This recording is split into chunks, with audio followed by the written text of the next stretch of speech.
right now it's Fashion Week in New York? It is. It kicks off on Friday, actually. Okay. So I've seen that you've been a part of this event before, and I've seen that you were with Russell Simmons and Kimora Lee Simmons. Yeah.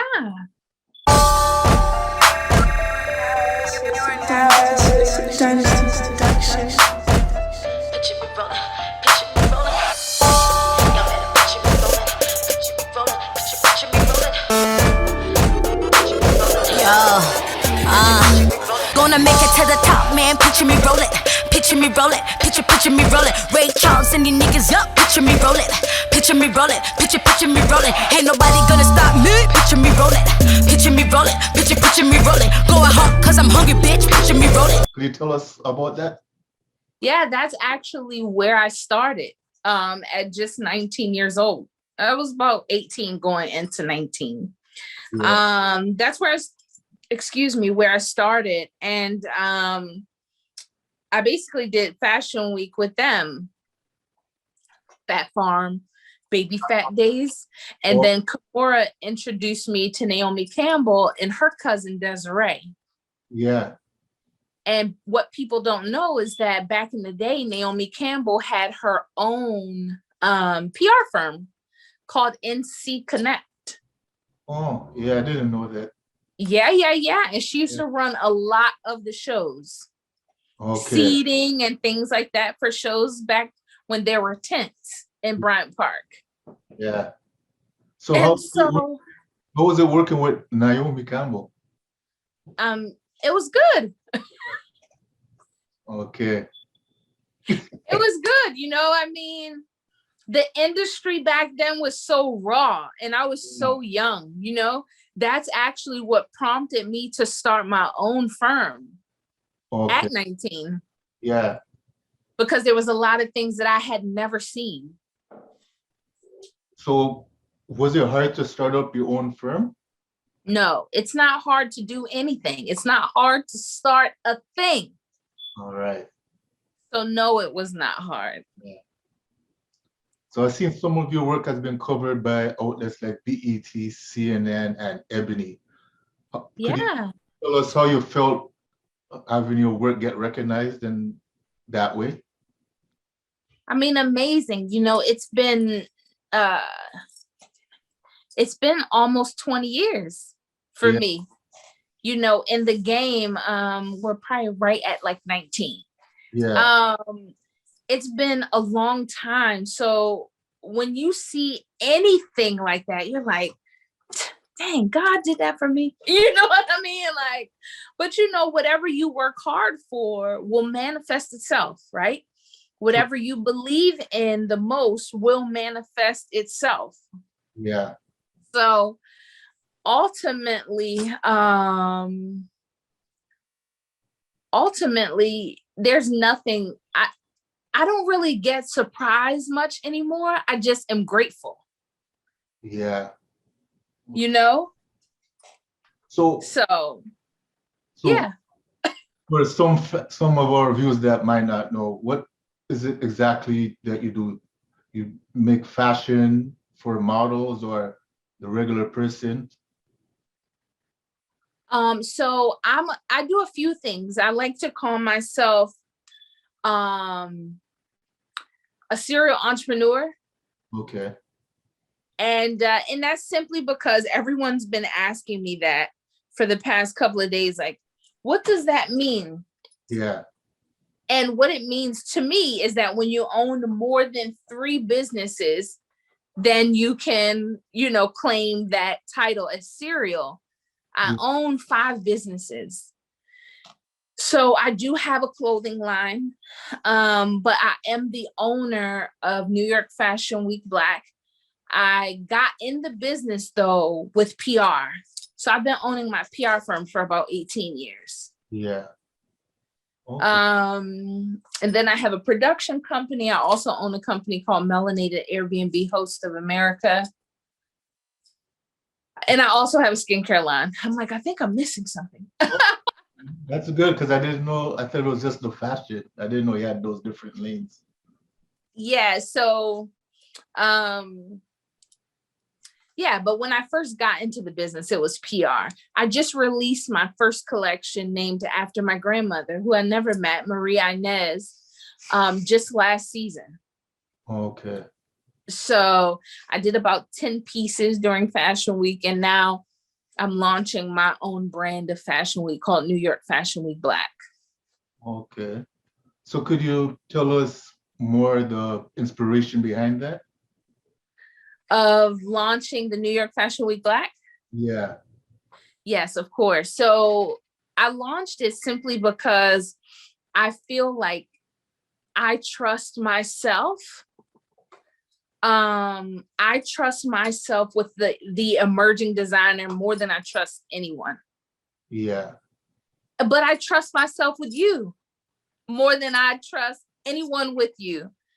I started it because I've seen all the different ways the emerging designer has been discounted, if you will, right? Or has not been given an opportunity to sit at the table. New York Fashion Week Black is a platform that helps in aiding in the advancement of the Black fashion designer. Yeah. So I created it to be more like a family. Like it's okay if you don't know everything. It's okay if you don't know how to manufacture. It's all okay. I'm gonna help you get there. Yeah. So I started it just so that these Black designers would have a fair, square chance at the industry. Yeah. Okay, so then I remember a couple of years ago, Kanye was on Sway, and he was talking about how it was hard for him to get into the fashion because they just put him in a box that he's just a rap artist. Did you have that same kind of situation where people knew you for one thing and then now trying to do this, it was like trying to make headway was hard? You know what? In business, I think for me, people always want to put you in a box. Yeah. Your family, your friends, you know, have you ever heard that saying that you need to meet a stranger in order to succeed? Yes. And you know, it's simply that way because they can't imagine little John being big millionaire dollar John with 5 big cars and saving the world. They can't get it out of their head. They don't even know what supporting, you know, a family member looks like. I think we definitely need to take that level of pressure off of our family and friends. Yeah. Because once again, they can't see you past what they know, what they've grown up with. Yeah. So go ahead. No, you go. Okay, I was just gonna say, so what has been the best advice that you've got so far after being in the business so long? Best advice. That's so good. Best advice.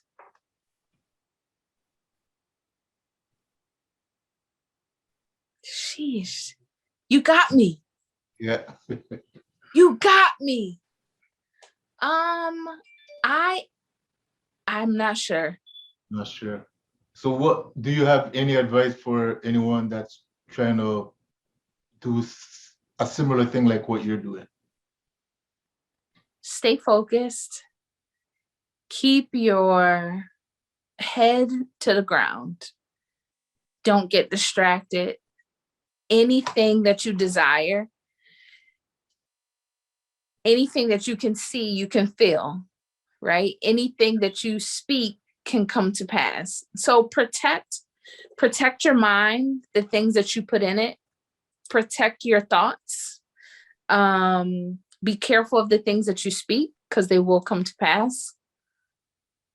And take time. For me personally, this is something that I do all the time. I take time talking to myself.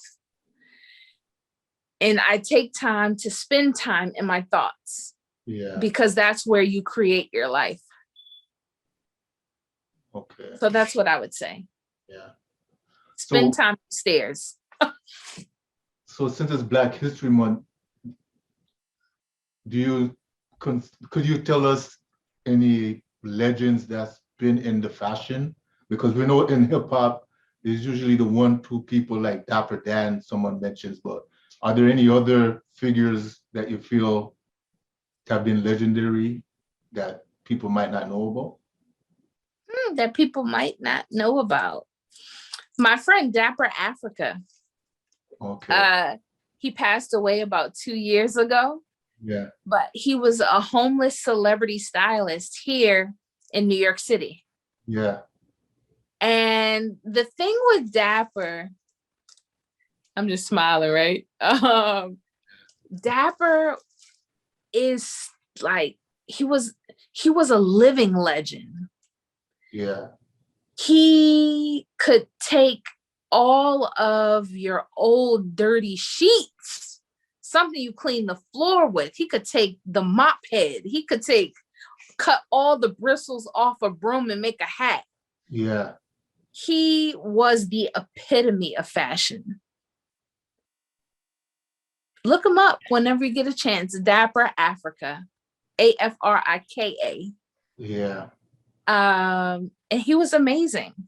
He, a part of him felt closer to the earth, sleeping outside on benches, but when, let's just say, like an Erykah Badu would fly him to Texas, or a George Lopez, or like a Common Sense, or, all these people, he never opted to be any other person. He always was himself, and he loved Black people. Yeah. He loved Black people. Even his Instagram name is like when my people find their way. Yeah. So that would be my legend that I would share with everyone. Yeah, that's a good story. Yeah. Yes.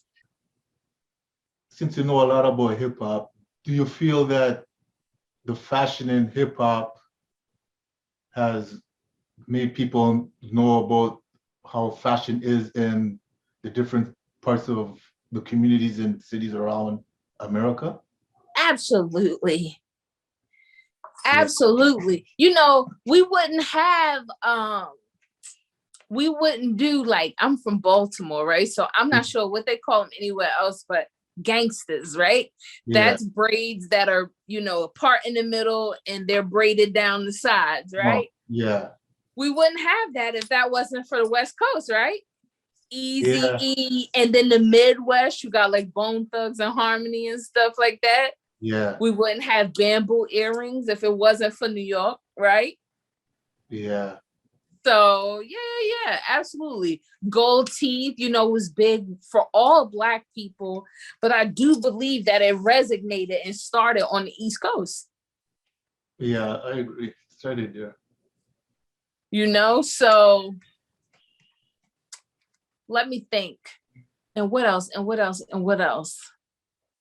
I mean, the East Coast influenced so much. Yeah. I guess we can give the West Coast a little something, like, dang, we can't even give them show heads. We can give the West Coast, we can give them Converse. The Converse, yeah. Converse, right? Because then we had to bring it back east for the shell toe. Adidas. Yeah. I know we just put out a report about Nipsey Hussle's family's opening up 2 stores. The marathon continues. Wow. But they had their fashion there. Only their line will be in there? There wasn't any details about it. Yeah. Yeah, there wasn't any details about it. So how could someone be a part of the event coming up this weekend? Absolutely. So you can find out more information at NYFW BLK.com. Okay. Everything's on there. If you're press, you can apply for press. If you want to buy a ticket, you can do that as well on the website. It's 2 days, so it's February the 11th and 12th.